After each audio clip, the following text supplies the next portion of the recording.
Bonjour, nous sommes le samedi 9 octobre 2021 avec une journée qui était au départ en cette matinée euh, avec de la brume. On a pu percevoir quelques brumes euh, donc qui gâchaient un petit peu la visibilité. Donc ça peut constituer pour les automobilistes, quel qu'il soit, un danger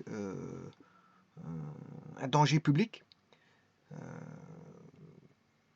Donc il faut faire très attention en cette saison d'automne parce que de nombreux accidents ont lieu dus à la chute des feuilles qui rendent glissantes les routes et notamment par la brume matinale. Et parfois, on a aussi de la clarté comme aujourd'hui, donc attention à l'un ou l'autre, voilà, une perte de visibilité due à un soleil qui pourrait être directif, très directif vis-à-vis d'un automobiliste. Donc il y a quelques dangers qui se perçoivent au mois d'octobre. Donc c'est pour ça qu'on demande que le mois d'octobre soit le plus vigilant possible. Parce que bon, quand on est dans une très grande descente, quelle qu'elle soit la descente, une forte pente, une forte dénivellation, ben, tout peut arriver. Je veux dire, faut faire très attention. Je veux dire, quand vous conduisez, notamment, adaptez votre conduite au niveau de la saison, et des jours qui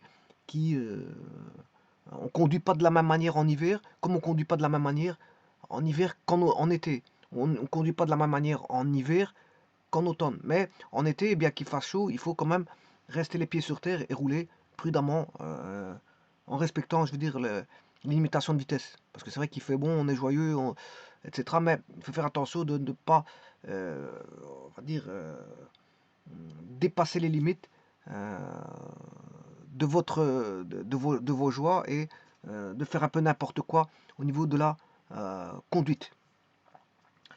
Alors ici, je vais faire une petite vidéo qui va concerner donc un résumé. C'est un résumé, donc prenez-le comme il le vient.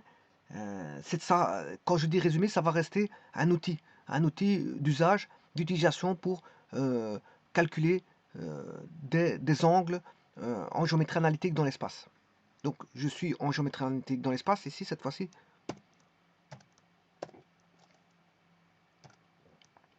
Et le but de cette manœuvre est de calculer des angles. Donc on va voir, bien sûr, comme on est en géométrie analytique dans l'espace, on a un ROD qui est placé,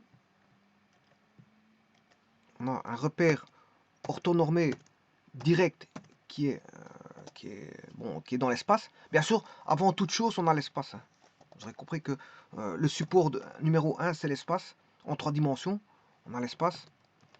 Ensuite, on y place un ROD, et dans ce ROD, ben, on a des objets qui sont support, euh, qui sont dans le support, c'est-à-dire des objets qui sont dans le plan, enfin dans l'espace, je m'excuse, ici c'est le support, c'est l'espace.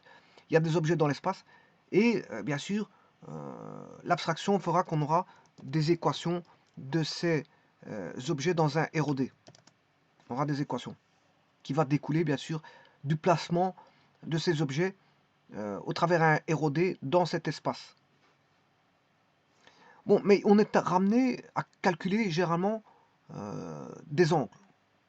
Alors, on peut mesurer des angles, par exemple, via un logiciel. Alors, on peut parler de mesure et pas de calcul. Pourquoi? Ben, parce que quand vous tapez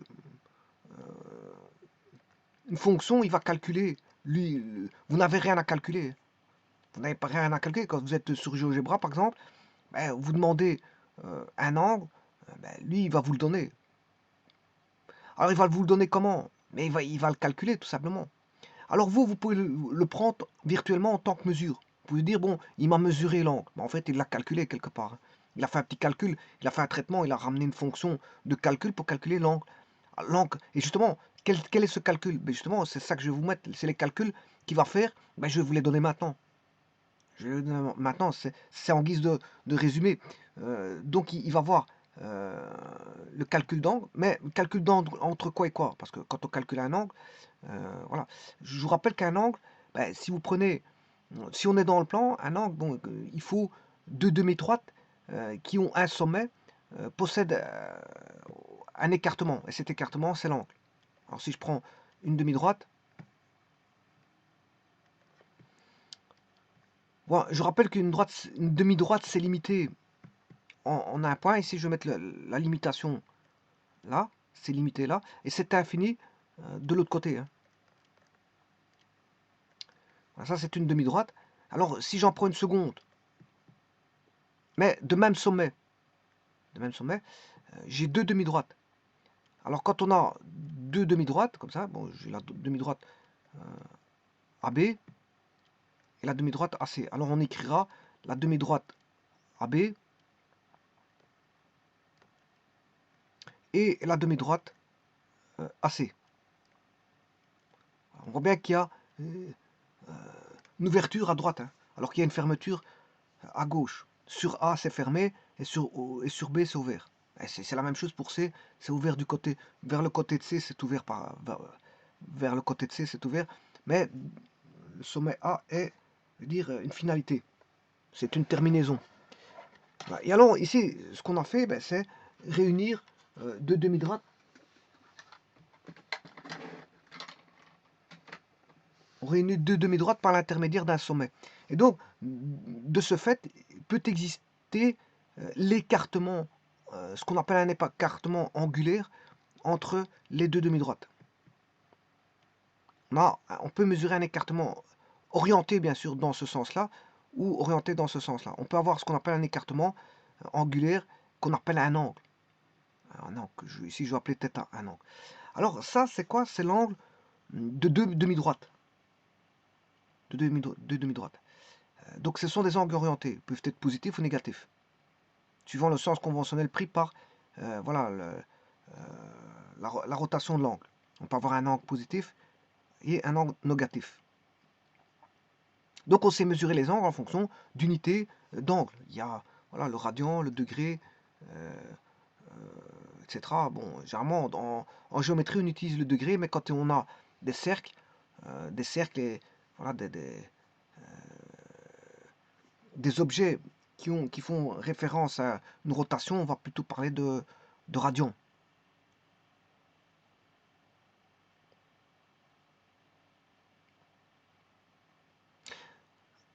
Alors, la question de savoir, ici je suis dans le plan, bien sûr, je suis dans le plan, parce que je vais transposer au niveau de l'espace.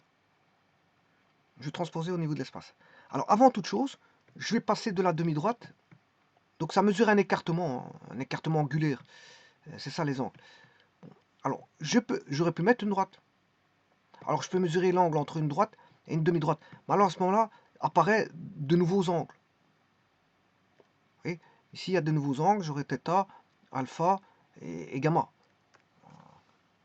Pour la demi-droite, bien sûr, il y a deux angles.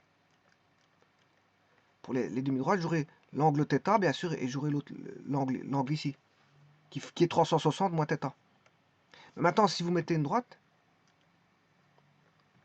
bon, apparaît d'autres angles. Alors là, on aura un angle ici, hein, qui est bien sûr l'angle supplémentaire à θ. Et on aura ici encore un angle, qui est un angle de 180. C'est un angle plat. Alors maintenant, j'aurais pu mettre, à la place de mettre deux demi-droites, ben, j'aurais pu mettre deux droites. Je suis toujours dans le plan ici. Hein. Bon, je fais une référence au plan.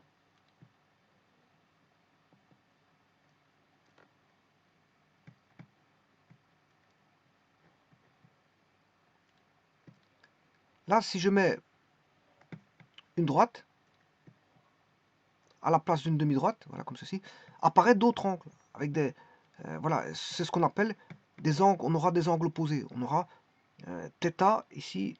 Là, on a l'angle θ. Et ici, on aura θ opposé. C'est l'angle opposé qui est égal à θ, bien sûr. Donc, on aura deux angles égaux. Et là, bien sûr, on aura le supplément de θ. Et donc, le supplément de θ sera à deux endroits. Voilà, ça c'est quand on met des droites. Bon, j'aurais pu mettre des segments. Hein. Bon, les segments, c'est un petit peu comme les demi-droites. On aura, pour les segments, on aura deux angles. Un angle intérieur et un angle extérieur. Sans plus. Mais si vous mettez des droites, vous commencez à avoir deux angles opposés et deux angles supplémentaires. Bon, mais ça, j'ai pris, c'est l'angle entre, bon, deux segments, de demi-droite, de droite. Bon, dans le plan. Mais je pourrais dire tout autant dans l'espace. On peut mesurer, généralement, dans l'espace, on peut mettre des arêtes d'insolites qui sont des segments. On peut mettre des demi-droites et on peut mettre des droites. Et alors, ici, je vais vous faire un résumé qui va vous montrer comment calculer et comment GeoGebra calcule l'angle entre deux droites. Mais bon, on n'a pas que... On est dans l'espace ici, on n'a pas que des objets, on n'a pas que des droites comme objets. Donc, bon, vous allez me dire, est-ce qu'on peut mesurer l'angle entre deux points? Parce que si je prends des objets, les objets de l'espace, attention que je suis dans l'espace maintenant, je suis plus dans le plan. Les objets de l'espace, je peux avoir un point A. Est-ce que je peux mesurer l'angle entre deux points? Bien sûr que non. On ne mesure pas l'angle entre deux points. Par définition, de ce qu'est un angle, bon, c'est un écartement entre deux demi-droites, deux segments et deux droites. Donc, on ne sait pas mesurer l'angle entre deux points.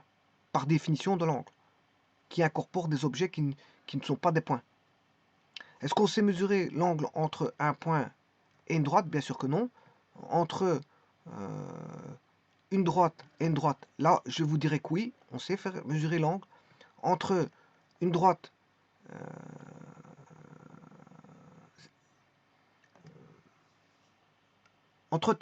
et un plan,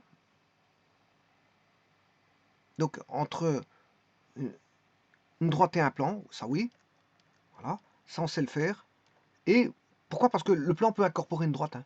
Et donc je sais mesurer la droite et le plan. Et maintenant, je peux mesurer aussi l'angle entre deux plans. Donc c'est ça que je vais voir. Je vais faire un résumé de mesure d'angle.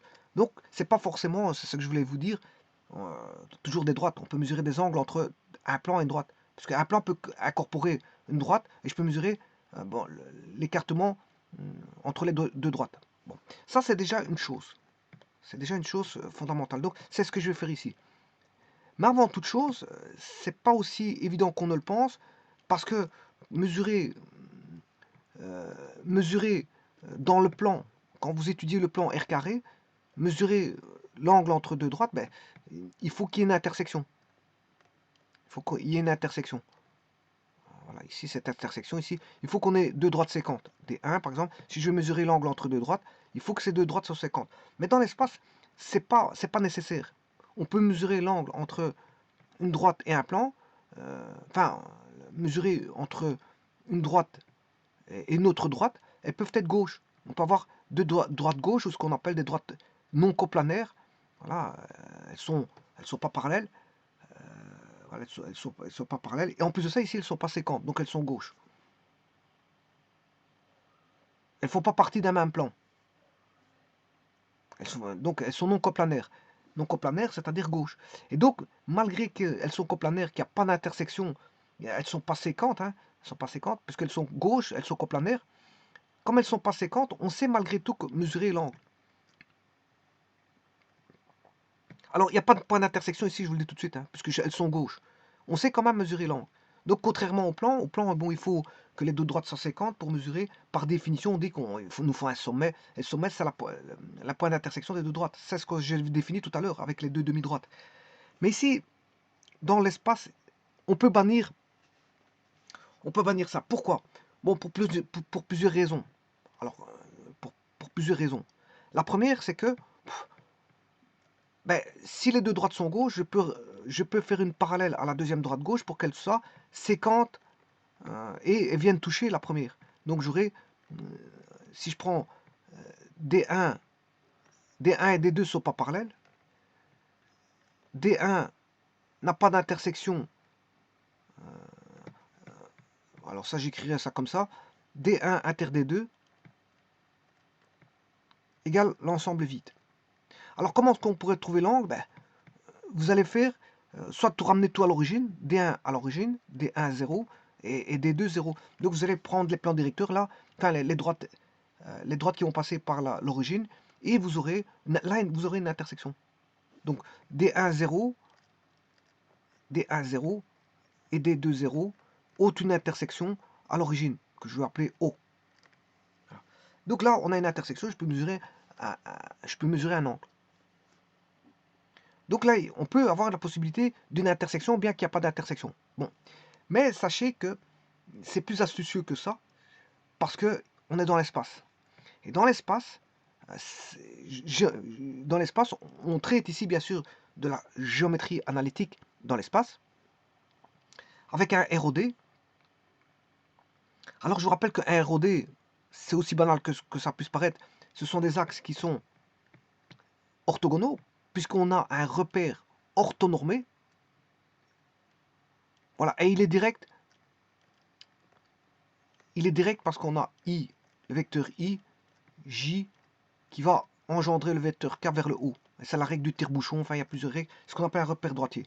Mais dans le mot orthogonal, enfin dans le mot repère orthonormé, il y a le repère ortho pour orthogonal et normé pour norme. Donc on a une norme JK. Alors pourquoi je joue avec une norme JK? C'est parce que je peux introduire la notion de géométrie vectorielle dans l'espace. Donc on peut manipuler la géométrie analytique dans l'espace avec la géométrie vectorielle dans l'espace. Donc manipuler des vecteurs.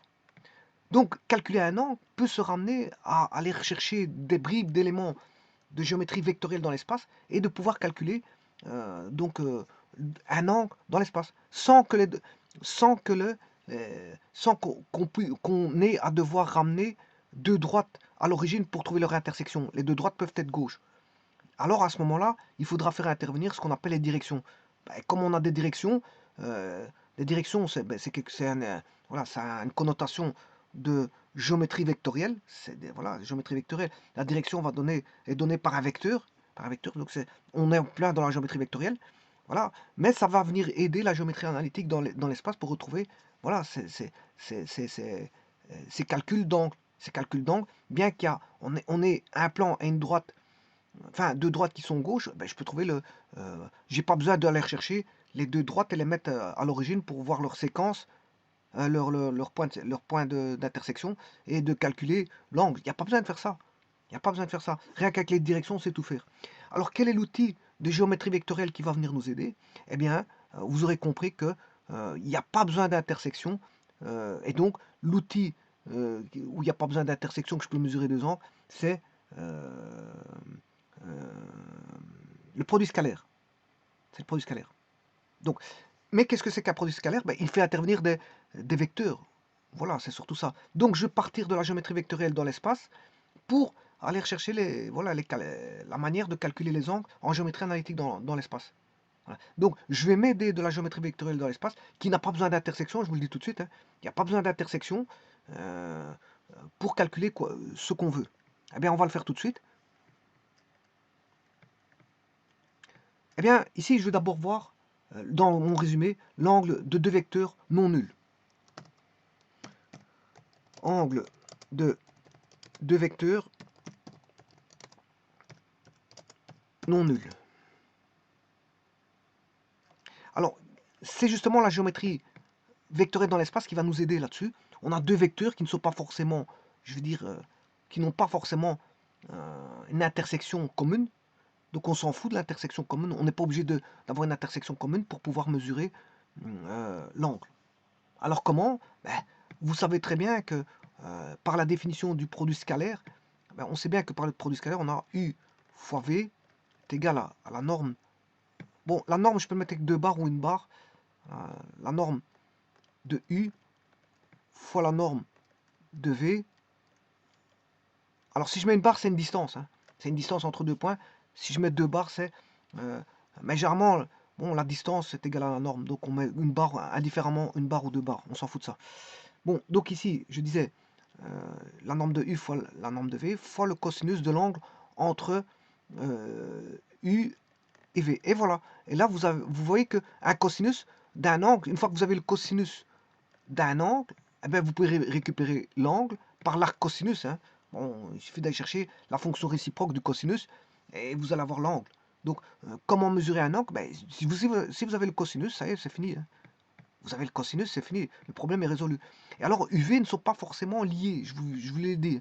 Bon, on peut avoir un vecteur U qui est voilà, ici. Voilà, U. Et j'ai un vecteur qui est là-bas, V. V. Ils ne sont pas liés. Donc, c'est pas contrairement au plan. Au plan, on nécessite d'avoir. On a la nécessité d'avoir une intersection pour définir l'angle, ce qu'on appelle le sommet de l'angle, voilà, et je mesure l'angle à partir d'un sommet. Ici, il n'y a pas la nécessité d'avoir deux, euh, liaisons entre les deux vecteurs. Donc c'est pour ça qu'on va chercher, et comme dans la géométrie analytique dans l'espace, on ne nécessite pas des liaisons, je peux mesurer l'angle entre deux droite-gauche, rien qu'avec les directions, et les directions c'est des vecteurs. Voilà, c'est juste ça. Bon, maintenant, si vous voulez vraiment faire des liaisons, ben, vous allez chercher le vecteur équivalent à U, bien sûr par un jeu de parallèle, hein. Voilà, ça doit rester un vecteur équivalent qui doit garder la même norme, la même direction et le même sens. Donc vous allez faire un vecteur parallèle. Et là, à ce moment, vous pouvez mettre le vecteur équivalent à U qui est là. Et là, à ce moment, vous allez mesurer l'angle qui est là, θ. Bon, encore faut-il adapter tout ça, hein. Il faut l'adapter. Donc ce qui veut dire que, qu'est-ce qui m'intéresse ici? Ben, c'est l'angle, c'est le calcul de l'angle. Donc l'angle, c'est θ. C'est θ. Bon, mais θ, c'est l'angle entre U et V, hein, voilà. Donc ce qui veut dire que le cosinus θ est égal au produit scalaire de U fois V, le tout divisé par la norme de U sur la norme de V. Ça veut dire qu'ici, quelque part, qu'est-ce que c'est? Ben, U, la norme de U, vous avez, c'est un vecteur, voilà, vous l'avez, quelque part, on a normé quelque chose, hein. On a normé le U, on a normé le V. On a normé le U, voilà, si vous faites U sur U, voilà, vous avez, ici on a un vecteur unitaire, là, hein. Voilà, U sur U revient toujours à un vecteur unitaire, et V sur V revient à un vecteur unitaire, hein. Ceci, c'est le vecteur unitaire de V, ça c'est le vecteur unitaire de U. Parce que si vous ne ramenez pas des vecteurs unitaires, vous allez avoir toutes sortes de valeurs de cosinus. Donc c'est pour ça qu'il faut absolument diviser par la norme. Vous normez quelque part, vous normez voilà, le vecteur pour en retrouver son angle. Sinon, vous allez avoir des valeurs qui ne correspondent pas. Si vous faites U fois V tout seul, cosinus θ égale à U fois V, ça n'ira pas. Voilà, c'est pour vous dire. Bon, mais ça, on aboutit à quelque chose de fondamental. Alors, maintenant, ce qui m'intéresse ici, c'est la norme, hein. Ce qui m'intéresse, c'est la... Parce que si vous faites U fois V fois cosinus θ, vous allez mesurer, si vous voulez, la norme de U fois V. C'est ça que vous allez mesurer, c'est la norme de U fois V. Vous allez avoir une valeur, hein, parce que si vous faites la norme ici, vous avez un réel, là vous avez un réel, et là vous avez cosinus θ, c'est un réel. Un réel fois un réel fois un réel, c'est un réel. Donc ça ne saurait pas être un vecteur. Donc c'est une norme, on mesure une norme. Donc là, pour rétablir l'égalité, il faut absolument ceci. Et voilà. Et maintenant, bon, ben, j'ai plus qu'à faire l'arcosinus, bien sûr, de la norme de U fois la norme de V sur la norme de U fois la norme de V.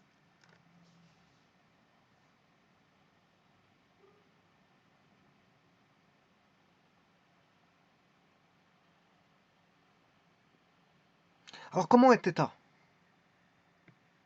Si vous faites ça, θ, ça va être bien sûr un angle aigu, hein.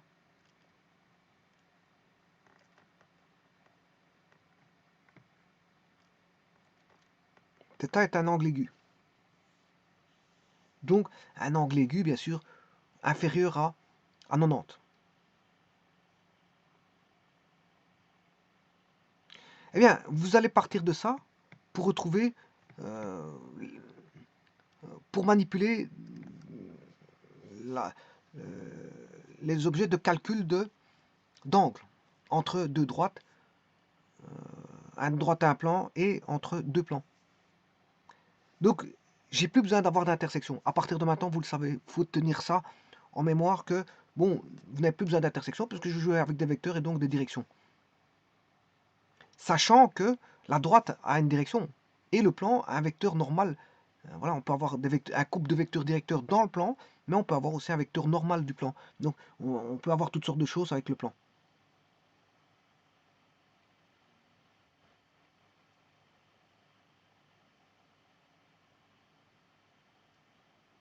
Eh bien, maintenant, je vais faire l'angle entre une droite et un plan.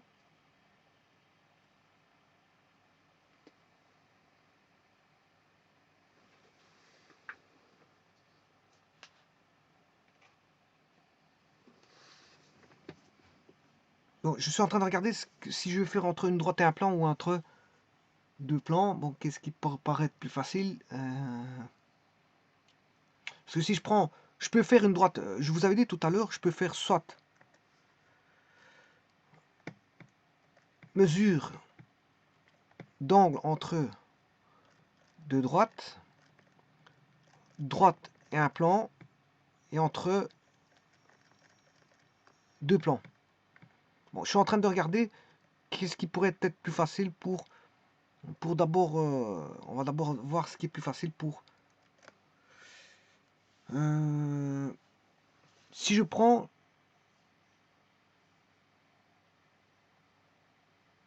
bon, je vais faire l'angle entre deux plans.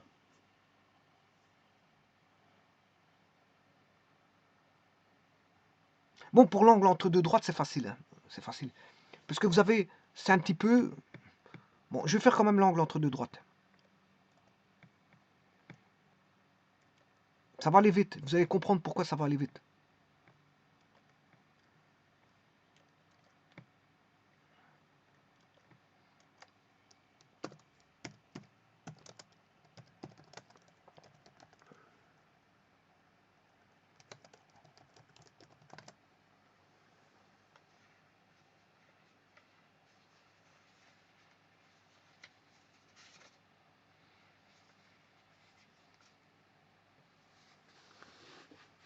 Bon, vous allez comprendre pourquoi ça va aller vite.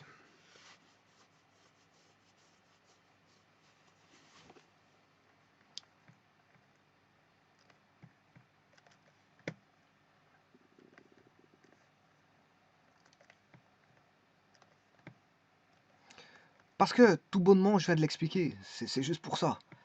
Vous avez une droite, D1, qui peut être gauche, hein. Il n'y a pas forcément un point de séquence. Un point de. Voilà, il n'y a pas forcément un point d'intersection. Les deux droites n'intersectent pas forcément à un endroit. Bon, elles peuvent être. Voilà, avec une intersection ou pas, on s'en fout.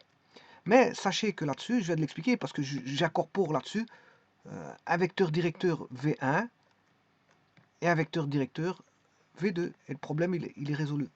Donc vous allez faire quoi? Vous allez faire ça. Puisque j'ai un vecteur U qui vaut V1 et l'autre qui vaut V2. Alors je rappelle que l'équation de la droite va s'écrire, je vais la mettre sous forme coutumière, x moins a sur alpha égale y moins b sur bêta égale y moins, enfin, z moins c sur gamma. Et le vecteur V1, vous connaissez ses composantes, c'est alpha i plus bêta j plus gamma k. Voilà, ça c'est le V1. Et V2, vous le connaissez aussi, parce que ce sera, vous connaissez la droite x moins d égale y moins e égale z moins f, le tout sur alpha bêta gamma delta epsilon et mu. Et voilà, vous avez la composante du vecteur V2, voilà, qui est delta epsilon et mu. Et avec ça, bon, vous faites la formule sur les voilà, que je viens de vous donner et vous aurez l'angle aigu. Donc c'est l'angle aigu formé par deux vecteurs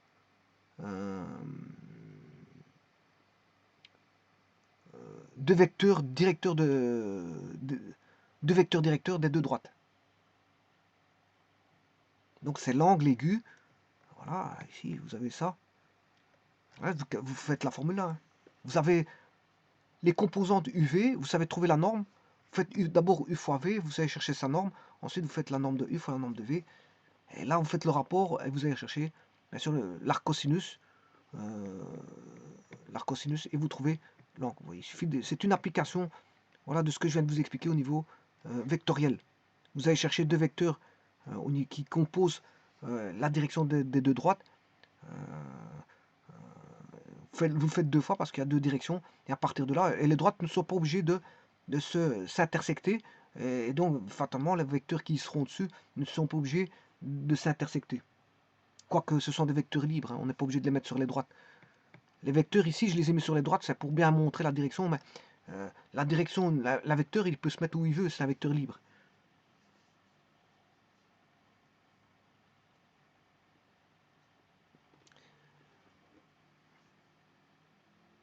Donc c'est bien, là j'ai bien l'angle de deux vecteurs non nuls, mais ici on a deux vecteurs non nuls parce que j'ai quand même deux droites, et deux droites on a toujours une direction, donc on a bien deux vecteurs non nuls. Donc je sais trouver l'angle entre deux droites existantes.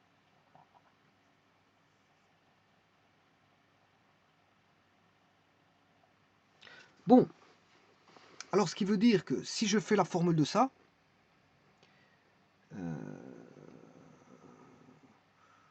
je vais faire la formule de ça.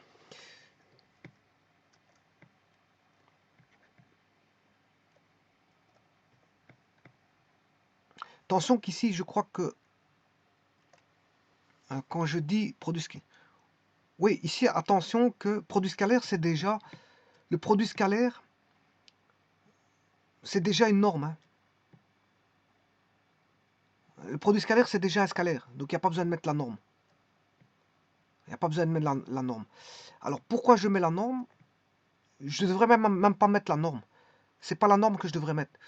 Je devrais mettre la valeur absolue pour avoir l'angle aigu. Voilà. C'est pour avoir l'angle aigu. Parce que c'est vrai que le produit scalaire est déjà... le produit scalaire, en soi, c'est un scalaire. Donc, j'ai pas besoin de norme. Mais quand je mets norme, c'est pour l'avoir... Norme, ça va rendre la chose positive. Donc, le produit scalaire sera positif. Donc, si j'obtiens une valeur négative, ben, avec la norme, j'aurai une valeur positive. Et donc, j'aurai l'angle aigu. L'angle aigu. Voilà. Alors, ici, ça va être la même chose.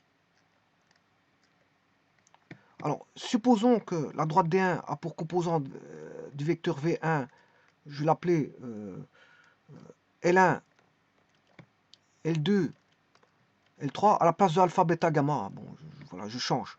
Parce que je vais mettre une formule plus adaptée avec des indices K1, K2, K3. Eh bien, si je fais le produit scalaire, on aura L1, K1 qui est un scalaire, plus L2, K2 qui est un scalaire, plus L3, K3 qui est un scalaire. Bon, ça c'est déjà une chose. Et je vais diviser par les normes. La norme, on aura L1 carré plus L2 carré plus L3 carré. Là, et là, on aura K1 carré plus K2 carré plus K3 carré. Alors, bon, ce que je peux faire aussi, c'est j'ai deux racines carrées. Je peux tout rassembler en une seule racine carrée. Je n'ai pas besoin de mettre deux racines carrées. Donc, je retire cette racine carrée.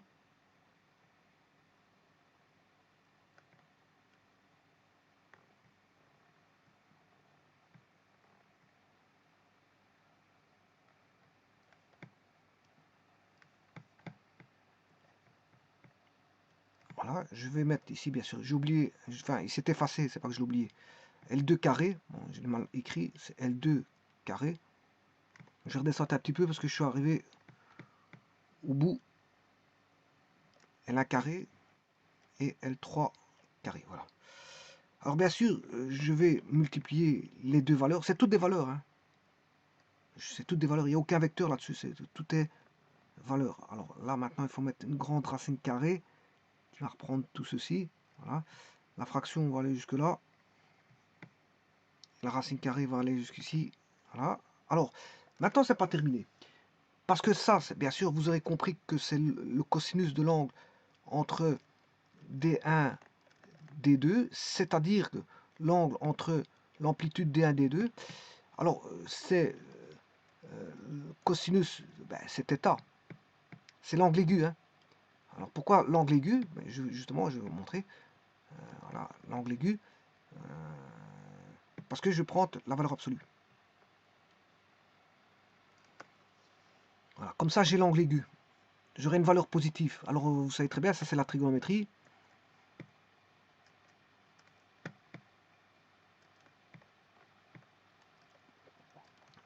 Le cosinus, c'est... Bon, le sinus, c'est plus au niveau des cadrans, plus, point, moins. Bon, bien sûr, c'est entre 0 et 90, le sinus est positif. Entre 90 et 180, le sinus est positif. Entre 180 et 270, il est négatif. Et entre 270 et 360, il est négatif. Bon, si je fais la même chose pour le cosinus, parce qu'ici, c'est pas le sinus qui m'apporte, mais le cosinus, si je fais les 4 cadrans, ben, le cosinus, c'est plus, moins. Donc, si l'angle est aigu, ben, c'est positif. Si l'angle est au-delà est supplémentaire, c'est négatif. Et c'est pour ça que moi, ici, quand je mets la valeur absolue, c'est pour avoir l'angle aigu. Et pour avoir l'autre angle, comment est-ce que vous avez l'autre angle des deux droites? Si vous voulez l'angle qui est là, ben, à ce moment vous faites 180 moins θ. C'est le supplément. Vous calculez celui-ci avec la valeur absolue, comme ça vous savez que voilà, vous avez un angle aigu. Et si vous voulez l'autre, ben, vous faites 180 moins l'angle, simplement. Alors maintenant, qu'est-ce que vous faites? Vous faites tout simplement, bien sûr, pour avoir θ, parce que c'est θ qui m'intéresse, hein, c'est pas le cosinus qui m'intéresse, c'est l'arc cosinus de ceci, en sachant que vous allez obtenir, puisque j'ai mis la valeur absolue, un angle aigu. Donc l'angle compris entre 0 et 90.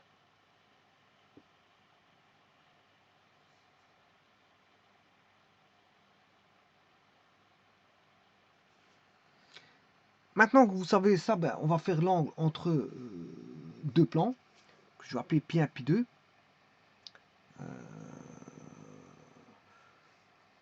Eh bien, on va faire l'angle entre deux plans.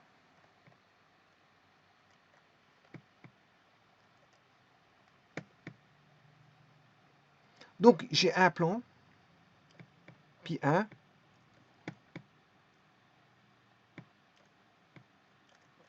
pi 1, pi 2.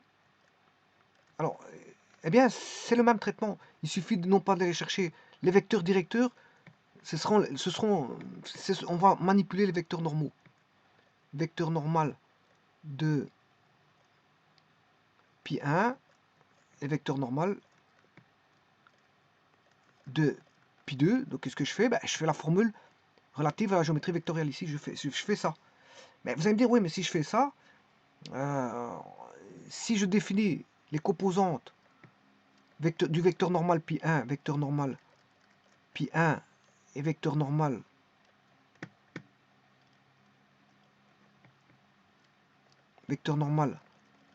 pi 2, si je définis leurs composantes, ben, je peux les définir comme ici. Hein. Bon, je vais aller rechercher.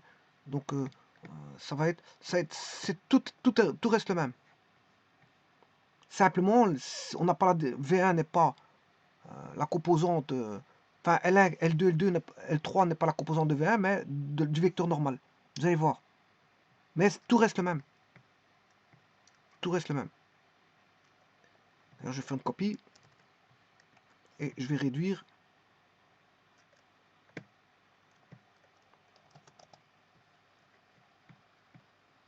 Et voilà. On va mettre ça ici. Là.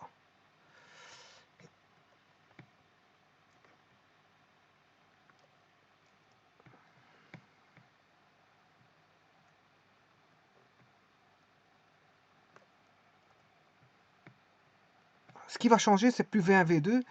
Ici, c'est V perpendiculaire. Vn, c'est la vecteur normal. Pi 1. Et vecteur normal.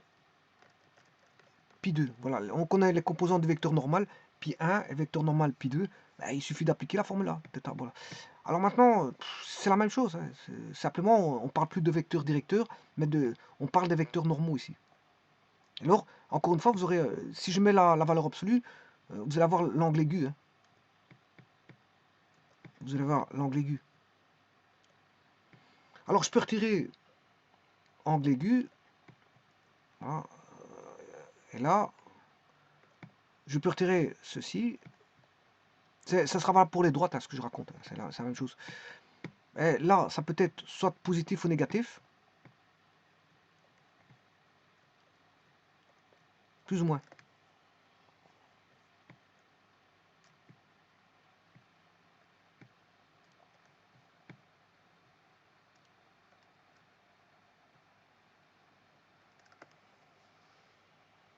Et là, faut faire attention. Faut faire attention à ça.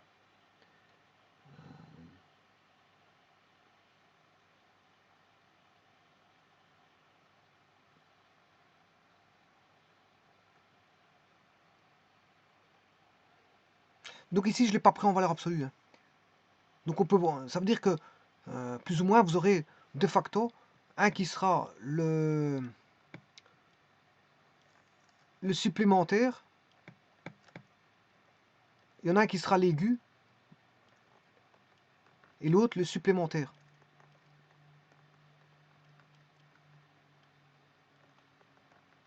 Alors, quand vous allez avoir bien sûr, le calcul va donner du moins, du plus, ce sera l'angle aigu. Mais attention, c'est pas parce que j'ai mis plus que ça va donner du plus ici, hein, parce que faut calculer L1, K1, L2, plus L2, K2, plus L3, K3, ça peut être positif ou négatif, tout ce calcul-là. On ne sait pas.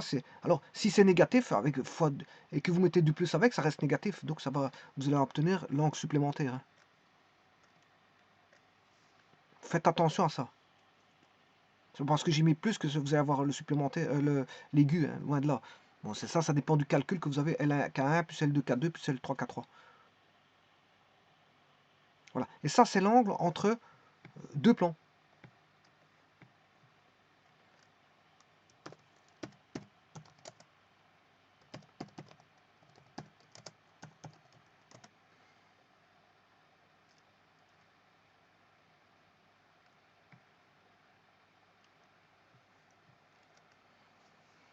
Ici, on ne parlera pas de cosinus de l'amplitude D1, D2, mais le cosinus de l'amplitude pi1, pi2.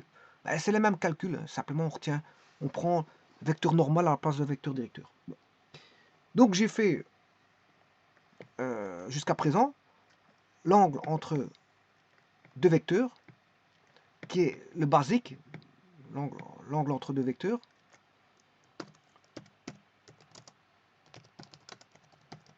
qui est le basique pour introduire les autres angles dans l'espace, notamment l'angle entre deux droites.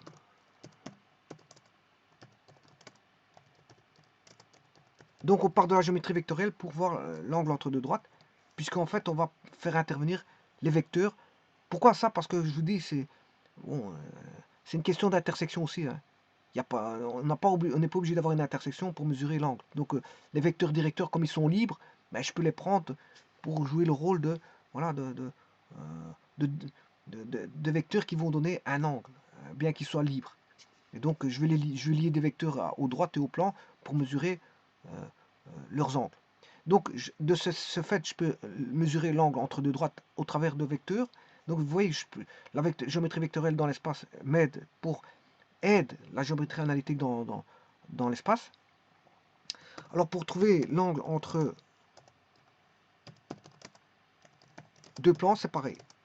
C'est pareil, il suffit d'aller chercher non plus l'angle entre les vecteurs ici ne sont pas les vecteurs directeurs de la droite, mais les vecteurs normaux au plan. Donc il suffit d'aller chercher les vecteurs normaux au plan, simplement.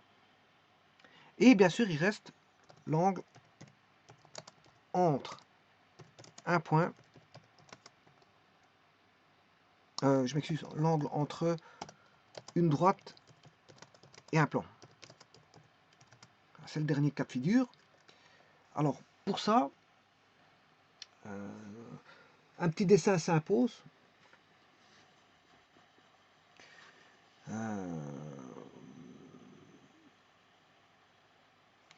Je vais faire un petit dessin.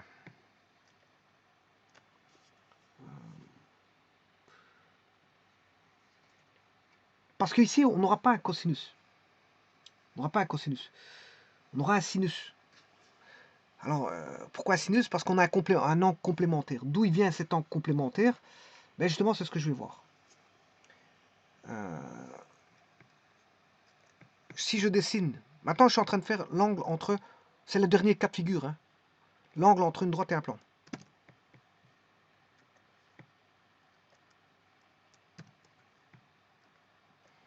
Pour ça, bien sûr, il me faut ma droite. Et bien sûr, il faut le plan. Puisque si je veux mesurer l'angle entre une droite et un plan, il faut l'existence de l'objet droite dans le plan, dans l'espace, je m'excuse, dans l'espace, et l'objet plan dans l'espace. Donc j'ai une droite et un plan. Bon, ici, je l'ai mis perpendiculaire, moi j'aurais dû pas faire ça. Enfin, je l'ai mis orthogonal. Je vais recommencer mon dessin. Donc je mets une droite quelconque et un plan quelconque. Alors bien sûr, vous savez très bien que le plan, ben, il est défini. On a un vecteur directeur pour la droite, mais on a un vecteur normal pour le plan. Vecteur normal. Alors, bon, lui, il a aussi son vecteur directeur. Hein. Vecteur directeur de la droite D.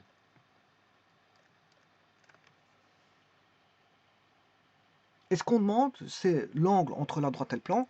Alors pour ça, on a bien sûr le point de percée. Voilà, aussi, voilà, je le prends ici. Voilà. Et l'angle, il est là. Voilà l'angle qu'il faut mesurer. C'est ça, c'est cet angle-là. C'est cet angle-là.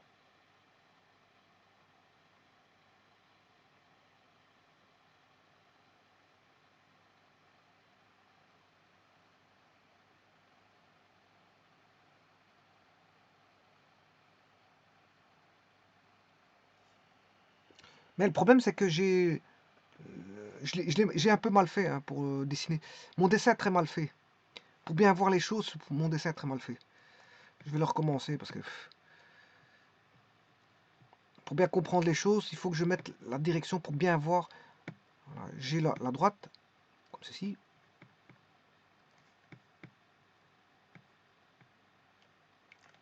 J'ai le plan. Alors, ça c'est ma droite. Ça c'est mon plan. Je vais mettre un vecteur normal. Bien sûr, il y a le point de percée. Je vais d'abord mettre le point de percée.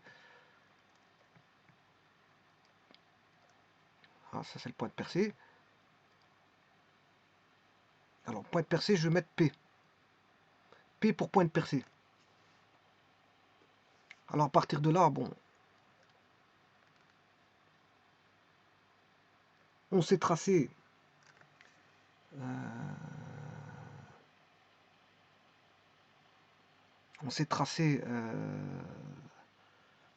pour avoir l'angle. Voilà. La normale, il faut que je mette la normale. La normale, c'est normal au plan. Vecteur normal au plan pi, il est là. Lui, il est perpendiculaire hein, au plan. Il est perpendiculaire au plan. Alors pour ça, je vais aller rechercher perpendiculaire au plan, ici. Voilà. Il va couper, ici on a un point, ici on a un point Q, on a un point Q'. Voilà. Et le problème c'est que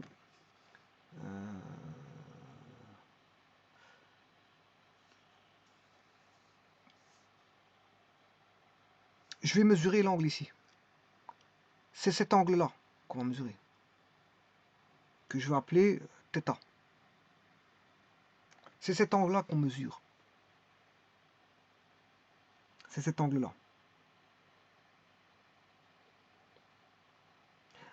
Voilà. Enfin, on va calculer cet angle-là. Mais le problème, c'est pas cet angle-là justement qu'il me faut, c'est l'angle-là. Je vais l'appeler, celui-ci, je l'appelle θ'. C'est l'angle-là qu'il me faut, θ. Alors que quand on va calculer θ'. Mais c'est θ qu'il me faut. Voilà.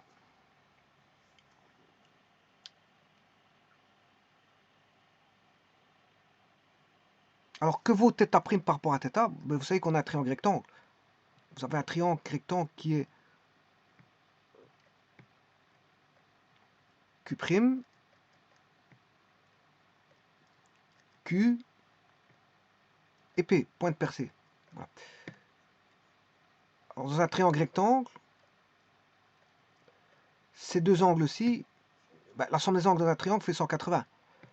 Donc ce qui veut dire que Q, Q', Q',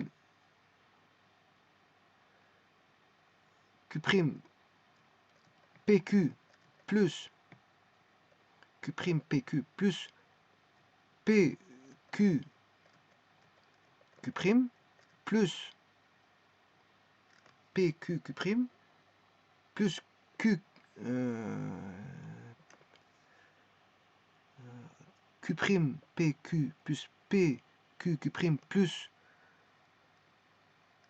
Q', QQ', P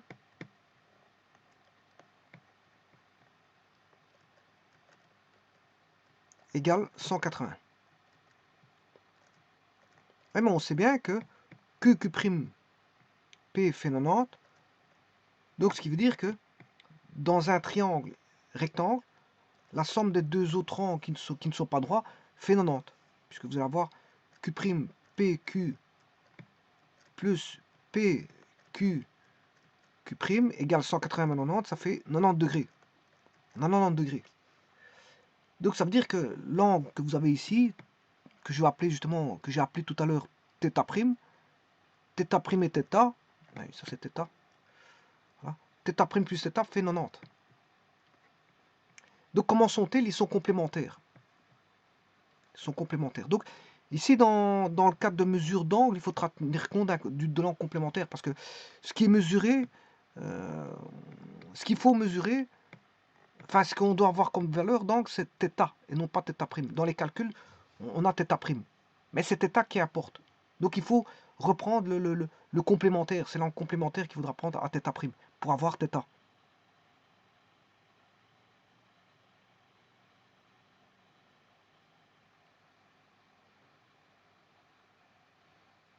Et alors bon, qu'est-ce que ça serait que le fameux QQ'? Eh bien, c'est un vecteur c'est un vecteur normal. Hein. QQ', c'est un vecteur normal. Hein. C'est un vecteur normal de pi. Parce que j'ai pris une perpendiculaire. Donc QQ' est un vecteur normal de pi. Quelque part, c'est un Vn de pi. Puisqu'il est perpendiculaire au plan. Donc c'est un vecteur normal. Hein. QQ' est un vecteur normal. Alors, en faisant intervenir un vecteur normal, mais le problème, j'ai l'angle entre la normale et la droite. Le problème, il est là. Alors qu'il me faut l'angle entre le plan et la droite. Ça constitue un petit problème, donc qui va être tout de suite résolu par le complémentaire. Donc on n'aura pas un cosinus, vous aurez compris que le complémentaire d'un cosinus, c'est un sinus. Hein. Bon, c'est surtout ça. Donc on aura, si vous voulez, je vais le faire tout le traitement. Je dirais que, bon, QQ', Q, Q', le vecteur QQ', a pour composante, bon, si j'appelle le plan MX plus NY plus PZ plus Q égale 0, ça c'est le plan pi, eh ben c'est MNP, hein, puisque c'est un vecteur normal. Et là j'ai l'équation qui donne avec les composantes normales du vecteur, MNP.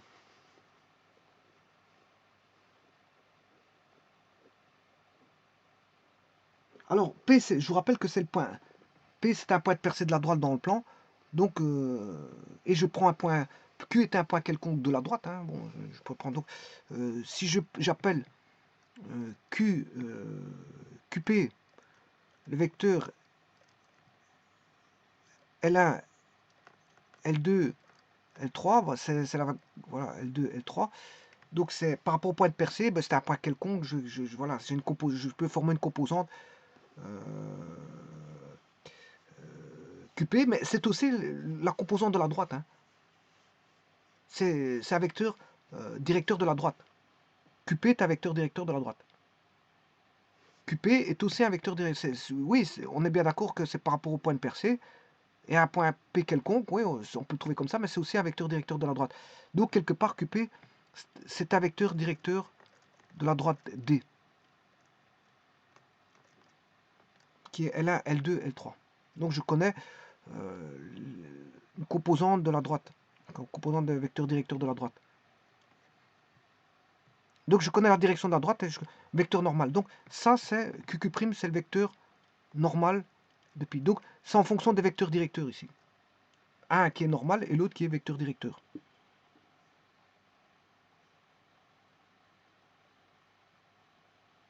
Donc ça veut dire que l'angle, ce qui va être donné, c'est, je vous l'ai dit, Q', Q', QP, qui est l'angle cosinus θ'. Cosinus θ'. Enfin, je m'excuse, c'est θ'. Θ', c'est QQ', voilà, on va dire ça comme ça. Donc, c'est cet angle-là qui va être trouvé. Donc, ce sera cosinus θ', cosinus θ' égale m, c'est comme tout à l'heure, hein. Bon, ça ne change pas, ça vient de l'expression vectorielle ici, ça vient de ceci. Ça change pas, ça ne change pas. C'est U fois V, ouais, ici c'est pas en norme, mais j'ai dit que c'était en valeur absolue. Ici je vais prendre la valeur absolue. Valeur absolue pour avoir l'angle aigu. Voilà, c'est en valeur absolue, je m'excuse ici, j'ai oublié de l'effacer. Mais de toute façon, que je prenne la norme ou la valeur absolue, ça vient rendre des choses positives, donc il n'y a pas de problème. Alors, je disais qu'on aura ceci, c'est la même formule, hein. C'est la même formule que celle-là. On a deux vecteurs directeurs, donc voilà, ici j'ai deux vecteurs, un qui est normal à pi et l'autre qui est vecteur directeur. Si ce n'est que je vais avoir un angle qui n'est pas bon, on va dire, qui n'est pas bien positionné, parce que je vais avoir θ'. Là encore, entre le vecteur directeur de la droite, un vecteur directeur de la droite qui est, voilà, ça c'est vecteur directeur de D, ben, les angles entre les deux vecteurs vont me donner, voilà, θ'. Le problème il est là. Donc on aura M, j'applique les formules précédentes, hein, je ne fais rien d'autre que d'appliquer. C'est la même chose, c'est 3 fois la même chose, si ce n'est qu'ici, bon, là, on aura ça, hein, on aura ça, on aura la même chose, hein, et on aura la même chose que ça. C'est 3 fois la même chose quelque part, hein, si vous regardez, mais simplement il faut définir les vecteurs correctement. Quand c'est l'angle entre deux droites, ben, il faut prendre les deux vecteurs directeurs des deux droites. Voilà, mais c'est la même formule. Et si je prends l'angle entre deux plans, c'est les vecteurs normaux entre les vecteurs normaux les vecteurs normaux de deux plans, mais c'est la même formule. Et si je prends entre une droite et un plan, ben, c'est le vecteur directeur et le vecteur normal. Mais le problème, il y a juste un petit problème, c'est qu'on on va pas avoir θ, mais θ'. Et là, bon, ça induit qu'on va avoir, faut aller chercher le complémentaire de l'angle θ'. C'est-à-dire qu'on aura M L1 plus M, enfin N L2 plus P L3, le tout sur les fameuses racines carrées, voilà, de M carré plus N carré plus P carré fois L1 carré plus L2 carré plus L3 carré. Voilà, c'est très simple, hein. Très simple, voilà, j'ai mal écrit L3, mais vous avez compris que c'est L3 qui est là-bas.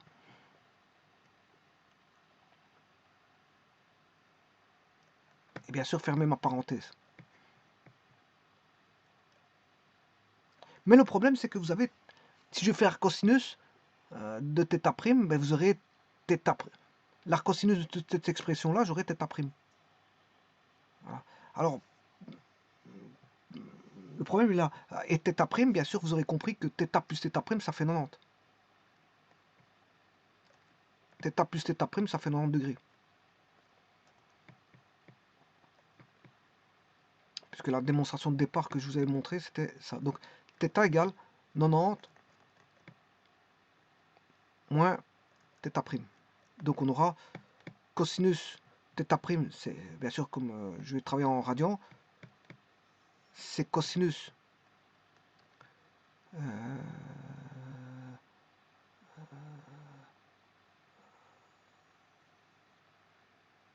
J'ai θ', donc c'est 90 moins θ. Et 90 moins θ, si je travaille en radian, bien sûr, c'est pi demi moins θ.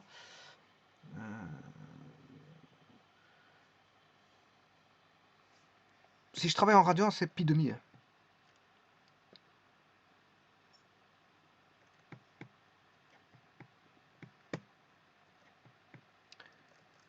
Pi demi moins θ, et là, on aura bien sûr, c'est sinus θ. Donc il faut faire l'arc sinus ici. Si vous voulez θ, il faut faire l'arc sinus de tout ça. Donc, si vous voulez le θ, je vais aller chercher l'arc sinus.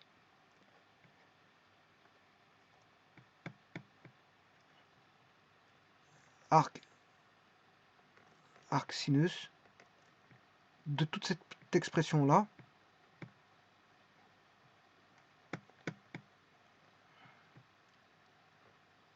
Voilà, vous allez avoir l'angle θ, et pas θ', parce que c'est θ qu'on cherche. Voilà, c'est θ. Si vous voulez θ, c'est comme ça. Donc ça veut dire que θ, en fait, donc c'est le complémentaire. Complémentaire de l'angle aigu formé par un vecteur normal au plan et un vecteur directeur de la droite. Donc je répète, c'est le complémentaire. L'angle de deux droites, c'est le complémentaire θ de l'angle aigu formé par un vecteur normal, voilà, vecteur normal du plan bien sûr, ou vecteur normal au plan, et un vecteur directeur de la droite.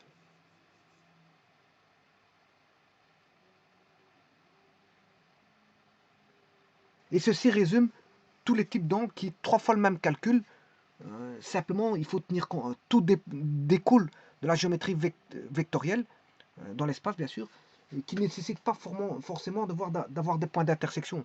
On peut faire, je ne suis pas obligé de ramener de droite-gauche par exemple pour mesurer le rang à l'origine, j'ai pas besoin de faire ça. Voilà. Et en plus de ça, j'ai pas besoin d'aller chercher un point de percée d'une droite dans un point pour mesurer. Voilà. La géométrie vectorielle, rien qu'avec les directions, bon, vous avez les directions, ça suffit. Un vecteur normal au plan, un vecteur directeur de la droite, boum, vous trouvez l'angle. Il n'y a pas besoin d'aller chercher un point de percée et puis d'aller chercher un point de la droite quelconque pour avoir la direction. Enfin, si vous ne donne pas la direction, il faudra le faire, bien sûr. Si vous ne donne pas la direction de la droite, il faudra aller chercher 2 points, mais il n'y a pas besoin du point de percée à ce moment-là pour avoir la direction de la droite. Vous prenez 2 points quelconques de la droite. Je ne suis pas obligé d'avoir le point de percée et chercher le point de percée. Le point de percée, c'est un point particulier, voilà, c'est tout.